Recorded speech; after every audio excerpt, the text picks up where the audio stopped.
वाराणसी तथा विश्वेश्वर का महत्व।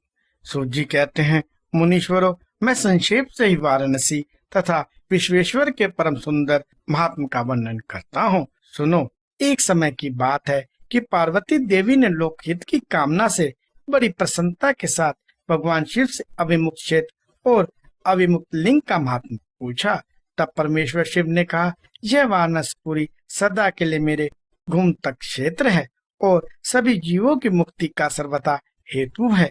इस क्षेत्र में सिद्धगण सदा मेरे वत का आश्रय ले नाना प्रकार के वेश धारण किए मेरे लोक को पाने की इच्छा रख के जितात्मा और जितेंद्रिय हो नित्य महायोग का अभ्यास करते हैं। उस उत्तम महायोग का नाम है पशुपत योग।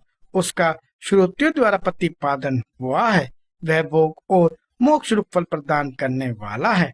महेश्वरी वाराणसीपुरी में निवास करना मुझे सदा ही अच्छा लगता है, जिस कारण से मैं सब कुछ छोड़कर काशी में रहता हूँ उसे बताता हूँ। सुनो।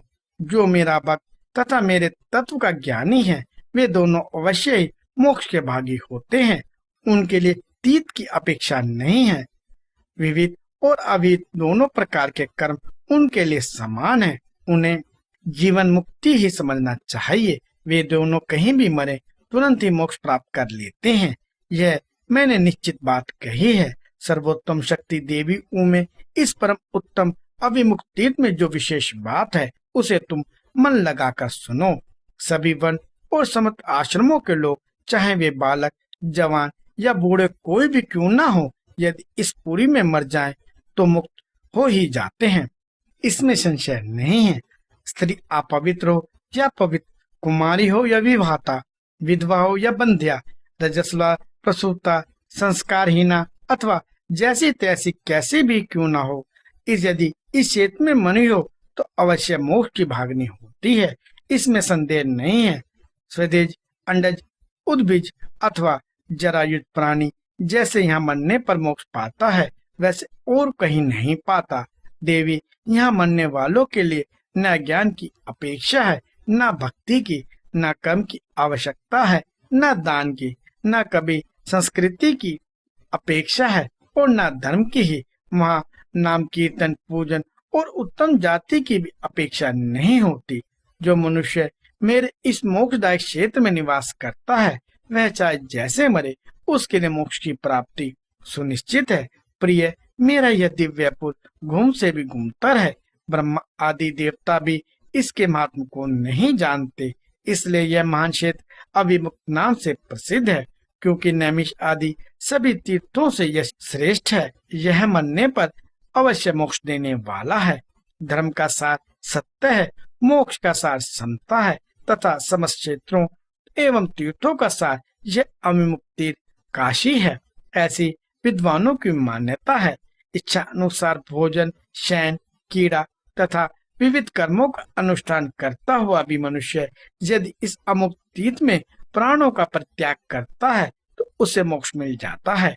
जिसका चित्त विषयों में आसक्त है और जिसने धर्म की रुचि त्याग दी है, वह भी यदि इस क्षेत्र में मृत्यु को प्राप्त होता है तो पुनः संसार बंधन में नहीं पड़ता। फिर जो ममता से रहित, सतगुणी, दमहीन, कर्म कुशल और कर्तापन के अभिमान से रहित होने के कारण किसी भी कर्म का आरंभ न करने वाले, उनकी तो बात ही क्या है, वे सब मुझ में ही स्थित हैं। इस काशीपुरी में शिव भक्तों द्वारा अनेक शिवलिंग स्थापित किए गए हैं। पार्वती, वे संपूर्ण अभिष्टों को देने वाले और मोक्षदायक हैं। चारों दिशाओं में 5-5 कोस फैला हुआ यह क्षेत्र अभिमुक्त कहा गया है। वह सब ओर से मोक्षदायक है। जीव को मृत्यु काल में यह क्षेत्र उपलब्ध हो जाए तो उसे अवश्य मोक्ष की प्राप्ति होती है। यदि निष्पाप मनुष्य काशी में मरे उसका तत्काल मोक्ष हो जाता है, तो जो पापी मनुष्य मरता है वह काय विहों को प्राप्त होता है। उसे पहले यातना का अनुभव करके ही पीछे मोक्ष की प्राप्ति होती है। सुंदरी, जो इस अमुक्त क्षेत्र में पातक करता है वह हजारों वर्षों तक भैरवी यातना पाकर पाप का फल भोगने के पश्चात ही मोक्ष पाता है। शतकोटि कल्पों में भी अपने किए हुए कर्मों का क्षय नहीं होता। जीव को अपने द्वारा किए हुए शुभ अशुभ कर्म का फल अवश्य ही भोगना पड़ता है। केवल अशुभ कर्म नरक देने वाला होता है, केवल शुभ कर्म स्वर्ग की प्राप्ति कराने वाला होता है। और शुभ और अशुभ दोनों कर्मों से मनुष्य योनि की प्राप्ति बताई गई है। अशुभ कर्म की कमी और शुभ कर्म की अधिकता होने पर उत्तम जन प्राप्त होता है। शुभ कर्म की कमी और अशुभ कर्म की अधिकता होने पर यहाँ अधम जन की प्राप्ति होती है। पार्वती, जब शुभ और अशुभ दोनों ही कर्मों का क्षय हो जाता है तभी जीव को सच्चा मोक्ष प्राप्त होता है। यदि किसी ने पूर्व जन्म में आदर पूर्वक काशी का दर्शन किया है तभी उसे इस जन्म में काशी में पहुंचकर मृत्यु की प्राप्ति होती है।